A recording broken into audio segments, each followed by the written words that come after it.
Hey, welcome again.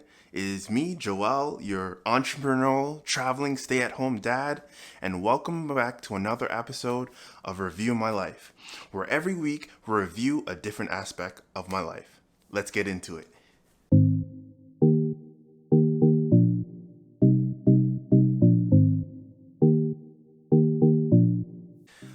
Now, first, I want to do a little bit of housekeeping. I just want to apologize. This video was supposed to go up Sunday, but it's a little late.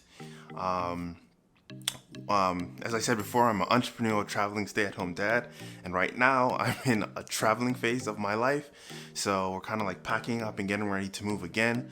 So stay tuned for an update on that, where we're moving from and where we're moving to. But I just wanted to get this out to you and out of the way. Part 2 of Review My Religion. Now, like I said, because I'm traveling, this wasn't as thorough as I wanted to be, but I just wanted to head and get this out of the way and get it to you guys, just to keep the videos moving and keep you guys updated, because there's a lot of other stuff that I want you guys to share with. So bear with me and let's get a little bit comfortable. So let's recap. In part 1 of Review My Religion, we went over some of the major differences with Seventh-day Adventism with mainstream Christianity. For those of you who don't remember or didn't watch that video, I advise you to watch that video first and come back to here. We went over the Sabbath. As Seventh-day Adventists, we keep the 7th-day Sabbath. That means we go to church and worship on Saturday and observe that day as the Sabbath. Number 2, we believe in a heavenly sanctuary that the earthly sanctuary was modeled after. Number 3, state of the dead. We believe when somebody dies, they cease to exist and that their soul does not go up to heaven until the resurrection. Number 4, for the second coming, we don't believe in a secret rapture, but we believe it's something that everyone would see with their own eyes. With that out of the way, why are our beliefs different from that of, everybody else's? Well, to do that, I want to give some quick historical references, starting with first century Christianity, going through the Dark Ages and through Protestantism to kind of see why we're so different, and at the same time, kind of see why are there so many different denominations in the first place. So let's get into it. So let's start with first century Christianity. Jesus had lived his life, been the sacrifice on the cross for us, has resurrected and gone back up to heaven, leaving his disciples and apostles with the Great Commission to spread the gospel to all the world. One important thing to note is that during this time period, we were in the age of empires. And no, I'm not talking about the video game. As humans, we were in a culture where you had an empire ruling various different territories and cultures under their empire. And during this time, we were under the Roman Empire. The main goal of an empire was to continue and strengthen and grow the empire. Enemy number 1 for an empire would be dissension and rebellion. So through previous empires, one strategy that they used to kind of minimize this was to allow each culture or region that they conquered to kind of preserve their own culture and customs and beliefs. By this way, it kind of pacified them to a certain degree so they wouldn't become resentful towards the empire. Now, what this has to do with the first century Christians. One thing that separated Christianity from a lot of the religions of the day and even religions to this day is that Great Commission that I referred to earlier. Go ye out in all the world and make disciples of all men.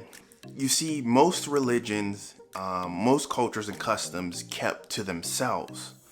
But for Christians, it was fundamental to share their beliefs and reproduce their beliefs in Jesus in other people. Now, to a Roman Empire, this seems a lot like dissension or a lot of sudden change, which was frowned upon in an empire, because sudden change usually means there's an uprising, there's something happened. This was something that they deemed as a threat. And now this is an oversimplification of the situation. Things were a little bit more complicated than this, but we're not going to go into too much detail, and this is just like an historical overview, not like an in-depth lesson. Eventually, persecution started happening to the church. You could find this in the book of Acts, where it talks about how they were dispersed and they were being persecuted because of the spreading of Christianity. Even to this day, the Great Commission, I think, separates Christianity from almost every other religion, because it is a core belief, a core fundamental pillar that is your job to be a good Christian is to share in your faith. It's not that other religions don't share their faith, it's just that it's not such a core tenet as it is in Christianity. Now, when persecution started, something interesting happened. Instead of people shying away from Christianity, more people were drawn to Christianity. There's a famous quote that's used that says their blood became seed, meaning that the more they were persecuted, the more people were interested in wanting to know more about Christianity. And a lot of that is because in the manner of how these Christians died. They didn't die begging for their lives or vengeful, but they died, like a lot of these people died singing, they died rejoicing, they died with a smile on their face. And that got people thinking, what's so amazing or what's so interesting that these people are willing to die for? So that led to the spreading of Christianity, and Christianity started to spread. And I guess the Roman Empire kind of pulled if you can't beat them, join them. This is what took place when we get into the Roman Catholicism. I'll leave a link down in the description below. There's a event called the Council of Nicaea. This is where Constantine took Christianity under the Roman Empire and made it the official religion. And this is where we're transitioned to kind of like the Dark Ages, because it was under the Roman Catholic system that a lot of changes started happening to the church. Now, and I by no means I'm trying to offend people who are Catholic today. I'm just referring to the historic Catholicism as a system. Under this new Roman Catholic Empire, and also keep in mind, the Roman Empire itself was kind of going through its own issues outside of Christianity. So this whole Roman Catholicism was an attempt to kind of unify the empire and put it into a new phase of power. While this may seem like a good thing on the outside, because it merged political power with religious beliefs, it created a situation where it wasn't, in my opinion, wasn't a part of the original Christian movement, but it was more, it married Christian themes with the Roman Empire, if that makes sense. If I like to think of it this way. If OG Christianity was Abuelita's Mexican restaurant, the Catholic Church would be Taco Bell. Yes, it has Mexican styled food, but I wouldn't necessarily call Taco Bell a Mexican restaurant.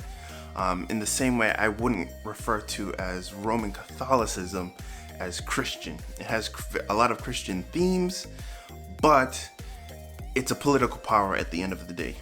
So, and another thing I just wanted to mention, under the Roman Catholicism, many of the things that people hate about Christianity stemmed from their rule.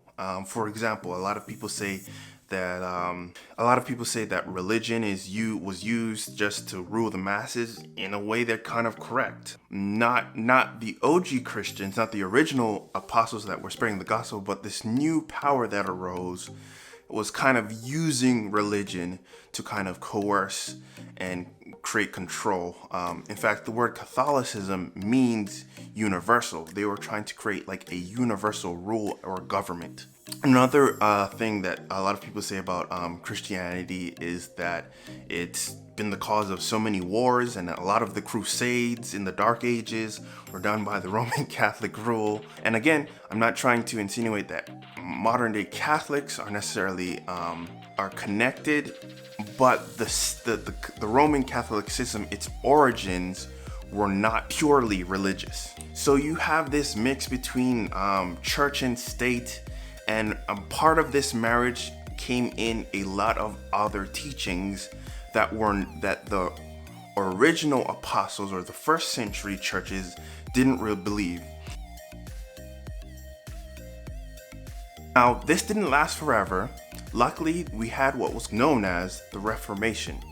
And through the Reformation was kind of the birth of Protestantism and a lot of the Protestant churches you see today. One famous reformer was Martin Luther, where he nailed the 99 Theses on the church, stating the discrepancies with this new Roman Catholic system with the things of the Bible. Now, the Reformation wasn't like a one-time event. It happened over a period of like hundreds of years. Through the Reformation, different people started questioning the Roman Catholic Church. Through this questioning, I believe the denominations we see today is the result of different individuals having different qualms with the Roman Catholic Church. Let me explain. So, for example, you would have the Baptists. Their qualm was baptism by immersion. One of the things that the Roman Catholic kind of introduces, that you can just sprinkle water on somebody and that's considered a baptism. As Baptists, they believe no. To be truly baptized, you have to be fully immersed underwater and then re-emerge from the water, and hence their name Baptist. And this is where we, as Adventists, believe a lot of the beliefs that mainstream Christianity held today came into place, such as switching from worshiping from Saturday to Sunday, an eternal hell, purgatory, and praying to the saints, and all these other teachings came about through this marriage of church and state. So each denomination you kind of see today had a different qualm with the Roman Catholic system. And qualm is putting it lightly. Like, we're called Protestants for a reason. Now, where does Seventh-day Adventists fall into all this? As Adventists, we tend to, one way to look at it is we generally have more qualms or stances than mainstream Christianity. Like mainstream Christianity, the main qualm they had with Catholicism was access to the Bible, righteousness by faith, and the validity of the Pope. But remember, Martin Luther named 99 Theses to the church board. So there was 99 problems that he had, but the church ain't one. Hit me. 99 problems with the Catholic teaching when compared to the Bible. As Adventists, one of the reasons why we're so different from every other denomination is because there's other things we see that were changed as a result of the Roman Catholic rule, such as the Sabbath. It was actually like if you look historically, the early church kept the Sabbath. The early church kept the Sabbath. It was not until Roman Catholicism came in where they changed it from Saturday to Sunday. Also, the teaching of an eternal hell came as a result of Roman Catholic teachings, and so forth and so forth. So this is kind of giving you the reason why, our stance, why our beliefs are so different from mainstream Christianity. In my opinion, I believe Seventh-day Adventist is one of the denominations that still have strong Protestant views. And what I mean by that is that, as I said before, the original reformers did not see Roman Catholicism as just another branch of Christianity, but rather they saw them as an imposter trying to hide the truth. Hence the name Protestantism. They were actively protesting and actually being killed and martyred, persecuted again, similar like the early church, but this time the persecutor is persecuting in the supposed name of religion. It's not that we're better than any other denomination. I certainly don't think though. I think my honest opinion is that every denomination has its role to play in returning to the truth of Scripture, and not just being fed by a bishop or by a pope. I think every other denomination is a true Bible believing church and truly seeks to know the truth of Scripture. Then what's the purpose of being Seventh-day Adventist then? To me, and that's the reason why I did this whole story, I feel like Seventh-day Adventism is the closest thing that I've found to OG Christianity, the original apostles and disciples, those first century Christians, in terms of belief systems. But we're all growing. We all need grace, and we're all striving to learn more. And there's more than us as Adventists need to learn too. That's just a recap of why we believe, why I believe, and why are there so many denominations. Thank you again for watching. This is Review My Life. See you guys on the next one.